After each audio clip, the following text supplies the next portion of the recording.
श्रीमद् भागवत दसवें स्कंद में भक्तगणों 39वां अध्याय में आपको श्री कृष्ण बलराम का मथुरा गमन की कथा कहूँगा। आप इसको कथा को ध्यानपूर्वक सुने और इस चैनल को लाइक करें, सब्सक्राइब जरूर करें। कृष्ण भगवान आपका कल्याण करेंगे। कथा सुनिए। श्री सुखदेव जी कहते हैं, भगवान श्री कृष्ण और बलराम जी ने अंकुर जी का भलीभांति सम्मान किया। वे आराम से पलंग पर बैठ गए। उन्होंने मार्ग में जो जो अभिलाषाएं की थी वे सब पूरी हो गई। परीक्षित, लक्ष्मी के आश्रय स्थान भगवान श्री कृष्ण के प्रश्न होने पर ऐसी कौन सी वस्तु है जो प्राप्त नहीं हो सकती? फिर भी भगवान के परम प्रेमी भक्तजन किसी वस्तु की कामना नहीं करते।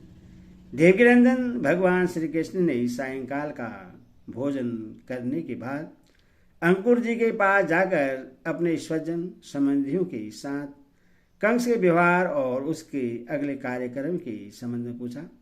भगवान श्री कृष्ण ने कहा, चाचा जी, आपका हृदय बड़ा शुद्ध है। आपको यात्रा में कोई कष्ट तो नहीं हुआ। स्वागत है। मैं आपकी मंगल कामना करता हूँ। मथुरा के हमारे आत्मीय, सुहृदय, कुटुंबी तथा अन्य संबंधी सब कुशल और स्वस्थ हैं ना? हमारा नाम मात्र का मामा कंस तो हमारे कुल के लिए एक भयंकर व्याधि है। जब तक उसकी बढ़ती हो रही है तब तक हम अपने वंश वालों और उनके बाल बच्चों का कुशल मंगल क्या पूछे। चाचा जी, हमारे लिए यह बड़े खेद की बात है कि मेरे ही कारण मेरे निरपराध और सदाचारी माता पिता को अनेकों प्रकार की यातनाएं झेलनी पड़ी, तरह तरह के कष्ट उठाने पड़े। और तो क्या कहूं, मेरे ही कारण उन्हें हथकड़ी बेड़ी से जकड़कर जेल में डाल दिया गया तथा मेरे ही कारण उनके बच्चे भी मार डाले गए। मैं बहुत दिनों से चाहता था कि आप लोगों में से किसी न किसी का दर्शन हो। यह बड़े सौभाग्य की बात है कि आज मेरी वह अभिलाषा पूरी हो गई। सौम्य स्वभाव चाचा जी, अब आप कृपा करके यह बतलाइए कि आपका शुभागमन किस निमित्त से हुआ।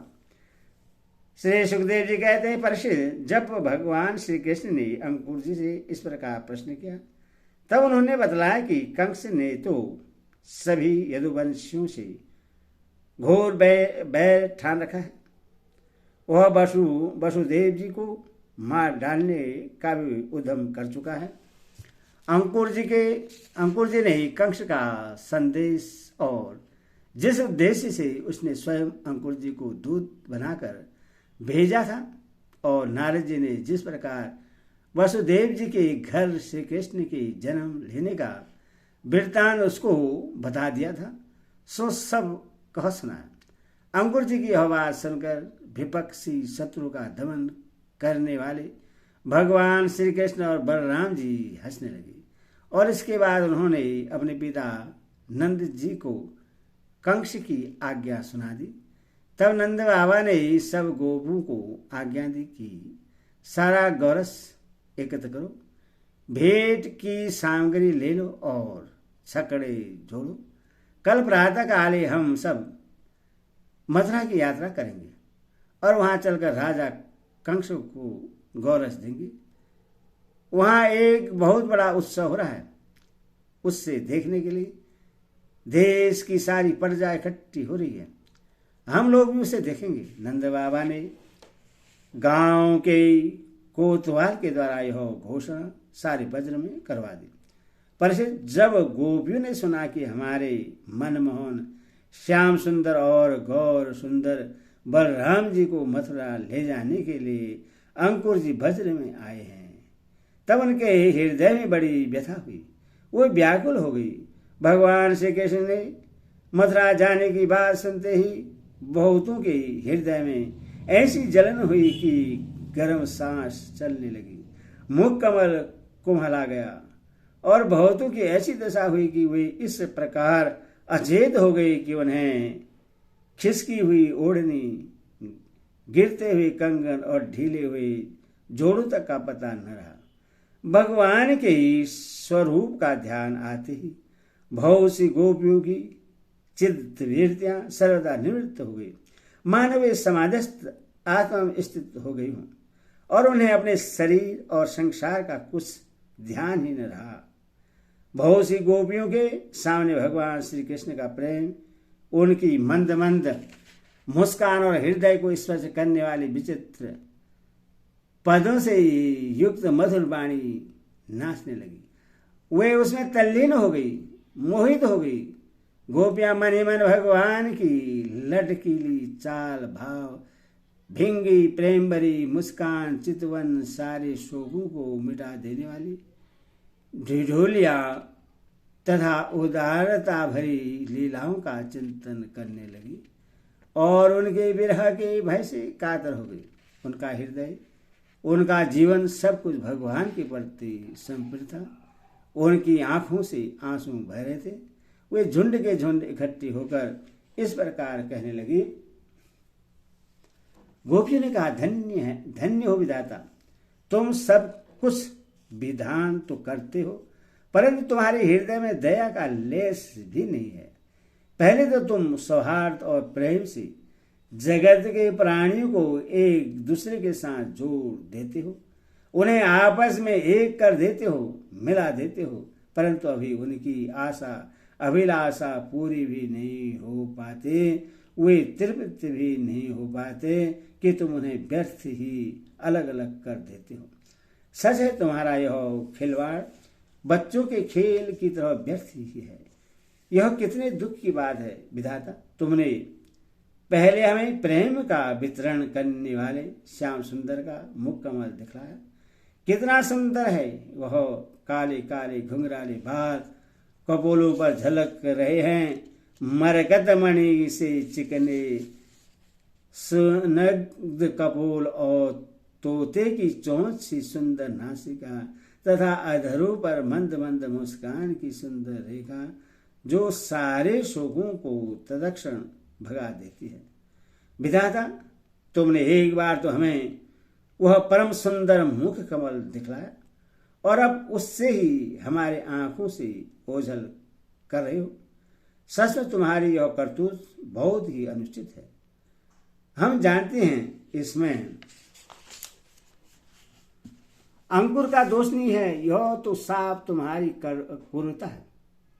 वास्तव में तुम ही अंकुर के नाम से यहाँ आए हो और अपनी ही दी हुई आंखें तुम हमसे मूर्ख की भांति छीन रहे हो।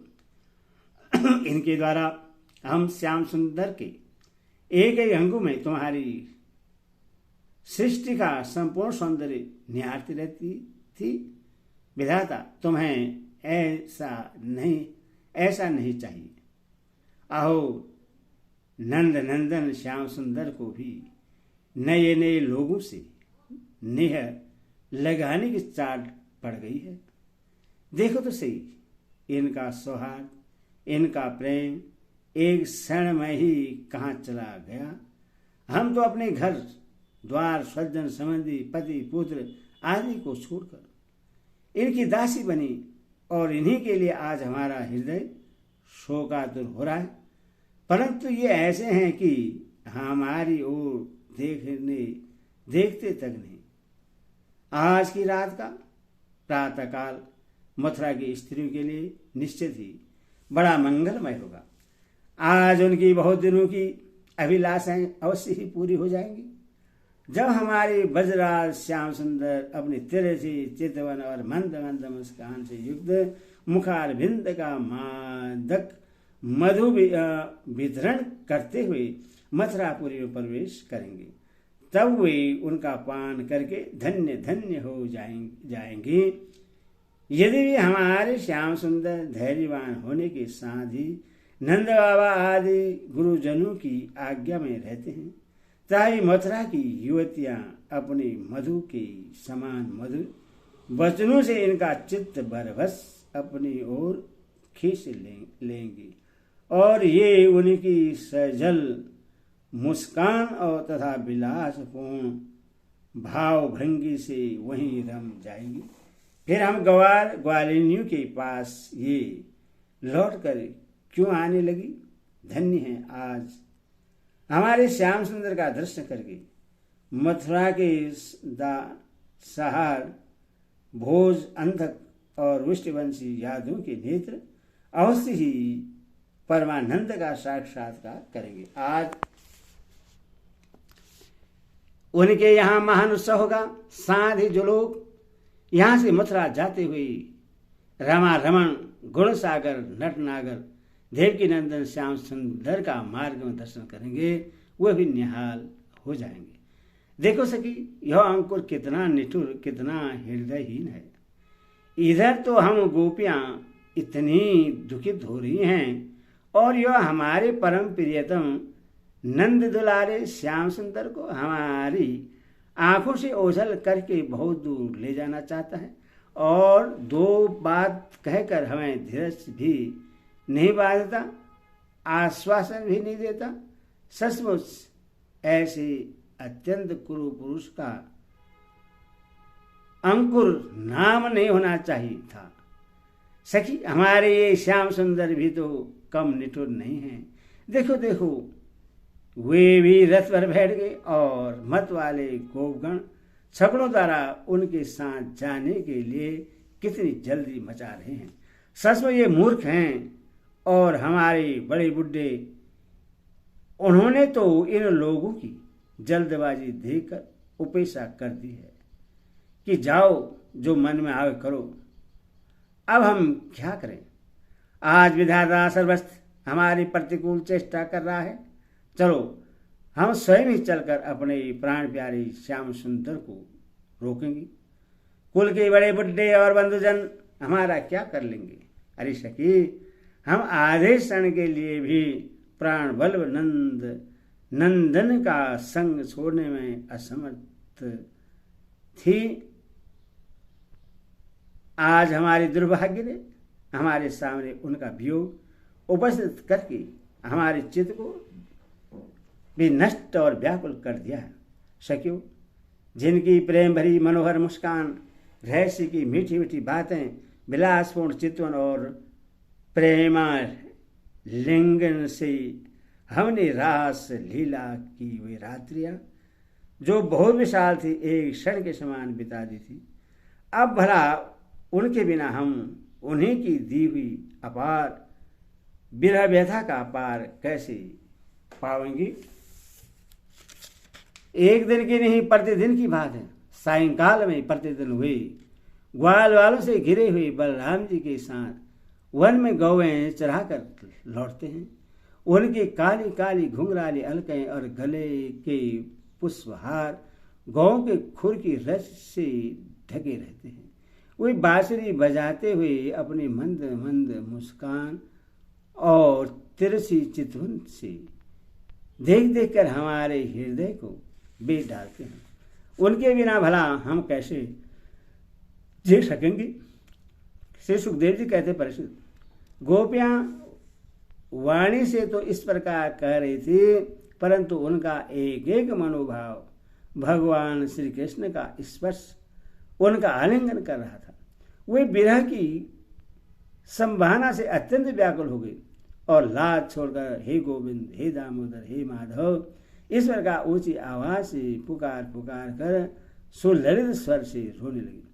गोपियां इस प्रकार रो रही थी। रोते रोते सारी रात बीत गई। सूर्योदय हुआ। अंकुर जी संध्या वंदना आदि नित्य कर्मों से निवृत्त होकर रथ पर सवार हुए और उसे हाँक ले चले। नंद बाबा आदि गोपू ने भी दूध दही मक्खन घी आदि से भरे मटके और भेंट की बहुत सी सामग्रियां ले ली तथा वे छकड़ों पर चढ़कर उनके पीछे पीछे चले। इसी समय अनुराग के रंग में रंगी हुई गोपियां अपने प्राण प्यारे श्री कृष्ण के पास गए और उनकी चितवन मुस्कान आदि निरख कर कुछ कुछ सुखी हुई। अब वे अपने प्रियतम श्याम सुंदर से कुछ संदेश पाने की आकांक्षा से वहीं खड़ी हो गई। यदुवन शिरोमणि भगवान श्री कृष्ण ने देखा कि मेरी मथुरा जाने से गोपियों के हृदय में बड़ी जलन हो रही है, वे संतप्त हो रही हैं। तब उन्होंने दूत के द्वारा मैं आऊँगा और प्रेम संदेह भेजकर उन्हें धीरज बताया। गोपियों को जब तक रथ की ध्वजा और पहियों से उड़ती हुई धूल दिखती रही, तब तक उनके शरीर चित्र लिखित से वहीं ज्यों के त्यों खड़े रहे। परंतु उन्होंने अपना चित्त तो मनमोहन प्राण वल्लभ श्री कृष्ण के साथ ही भेज दिया था। अभी उनके मन में आशा थी कि शायद श्री कृष्ण कुछ दूर जाकर लौट आए, परंतु जब नहीं लौटे तब निराश हो गई और अपने अपने घर चली गई। परिचित वे रात दिन अपने प्यारे श्याम सुंदर की लीलाओं का गान करती रहती हैं और इस प्रकार अपने शोक संताप को हल्का करती हैं। परिचित इधर भगवान श्री कृष्ण भी बलराम जी और अंकुश जी के साथ वायु के समान वेग वाले रथ पर सवार होकर पावनाशनी यमुना जी के किनारे जा पहुंचे। वहां उन लोगों ने हाथ मुंह धोकर यमुना जी का मरकत मणि के समान नीला और अमृत के समान मीठा जल पिया। इसके बाद बलराम जी के साथ भगवान वृक्षों के झुरमुट में खड़े रथ पर सवार हो गए। अंकुर जी ने दोनों भाइयों को रथ पर बैठाकर उनसे आज्ञा ली और यमुना जी के कुंड अनंत तीर्थ या ब्रह्मा हट पर आकर वे विधि पूर्वक स्नान करने लगे। उस कुंड में स्नान करने के बाद वे जल में डुबकी लगाकर गायत्री का जाप करने लगे। उसी समय जल के भीतर अंकुर जी ने देखा कि श्री कृष्ण और बलराम दोनों भाई एक साथ ही बैठे हुए हैं। अब उनके मन में यह शंका हुई कि वसुदेव के पुत्रों को तो मैं रथ पर बैठा आया हूँ, अब वे यहाँ जल में कैसे आ गए? जब यहाँ हैं तो शायद रथ पर नहीं होंगे। ऐसा सोचकर उन्होंने सिर बाहर निकाल कर देखा, उस रथ पर भी पूर्वत बैठे हुए थे। उन्होंने यह सोचकर कि मैंने उन्हें जो जल में देखा था वह भ्रम ही रहा होगा, फिर डुबकी लगाई, परंतु फिर उन्होंने वहां भी देखा कि साक्षात अनंत देव श्री शेष जी विराजमान हैं और सिद्धचारिणी गर्दभ तथा एवं असुर अपने अपने सिर झुकाकर उनकी स्तुति कर रहे हैं। शेष जी के 1000 सिर हैं और प्रत्येक फण पर मुकुट सुशोभित है। कमल नाल के समान उज्ज्वल शरीर पर लीलांबर धारण किए हुए हैं और उनकी ऐसी शोभा हो रही है मानो सहस्त्र शिखरों से युक्त सवेद गिरी कैलाश शोभायमान हो। अंकुर जी ने देखा कि शेष जी की गोद में श्याम मेघ के समान घनश्याम विराजमान हो रहे हैं। वे रेशमी पीताम्बर पहने हुए हैं। बड़ी ही शांत चतुर्भुज मूर्ति है और कमल के रक्त दल के समान रत्नारे नेत्र हैं।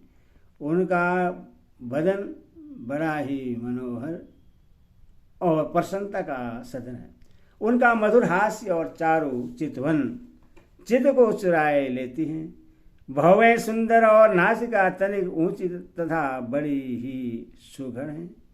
सुंदर कान कपोल तथा लाल लाल अधरों की छटा निहारती हैं। बाहें घुटनों तक लंबी और हष्ट पुष्ट है। कंधे ऊंचे और वह स्थल लक्ष्मी जी का आश्रय स्थान है। संग के सान उतार चढ़ाव वाला सुडोल गला, गहरी नाभि और त्रिवल युक्त उदर पीपल के पत्ते के समान शोभायमान है। स्थूल कटी प्रदेश और नितंब हाथ की सूंड के समान जांघें, सुंदर घुटने और पिंडलियां हैं। एड़ी के ऊपर की गांठें भरी हुई हैं और लाल लाल नखों से दिव्य ज्योतिमय किरणें फैल रही हैं। चरण कमल की अंगुलियां और अंगूठे नई और कोमल पंखुड़ियों के समान शोभित हैं। अत्यंत बहुमूल्य मणियों से जड़ा हुआ मुकुट, कड़े बाजूबंद, करधनी, हार, निपुण और कुंडलों से तथा यज्ञोपवीत से वह दिव्य मूर्ति अलंकृत हो रही है। एक हाथ में पद शोभा पा रहा है और शेष 3 हाथों में शंख चक्र गदा। वह स्थल पर श्री वत्स का चिन्ह, गले में कस्तूरी मणि और बनमाला लटक रही है। नंद सुनंद आदि पारस अपने स्वामी सनकादि परम ऋषि परम ब्रह्मा महादेव आदि देवता सर्वेश मरीच आदि 9 ब्राह्मण प्रजापति और प्रहलाद नारद आदि भगवान के परम प्रेमी भक्त तथा 8 वसु अपने परम प्रियतम भगवान समझकर भिन्न भिन्न भावों के अनुसार निर्दोष वेदवाणी से भगवान की स्तुति कर रहे हैं।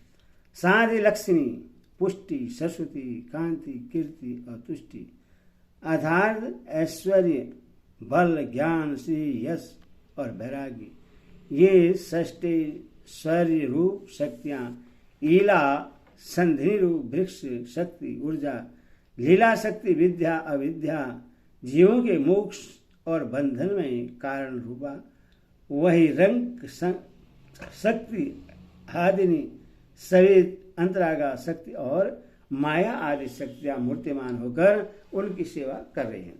भगवान की ओर झांकी निरंतर अंकुर जी का हृदय परमानंद से लबालब भर गया। उन्हें परम भक्ति प्राप्त हो गई। सारे शरीर हर्षावेश से पुलकित हो गया। प्रेम भाव का उद्रेक होने से उनके नेत्र आंसू से भर गए। अब अंकुर जी ने अपना साहस बटोरकर भगवान के चरणों में सिर रखकर प्रणाम किया और वे उसके बाद हाथ जोड़कर बड़ी सावधानी से धीरे धीरे गदगद स्वर से भगवान की स्तुति करने लगे। हरि ओम तत्सत हरि ओम तत्सत हरि ओम तत्सत।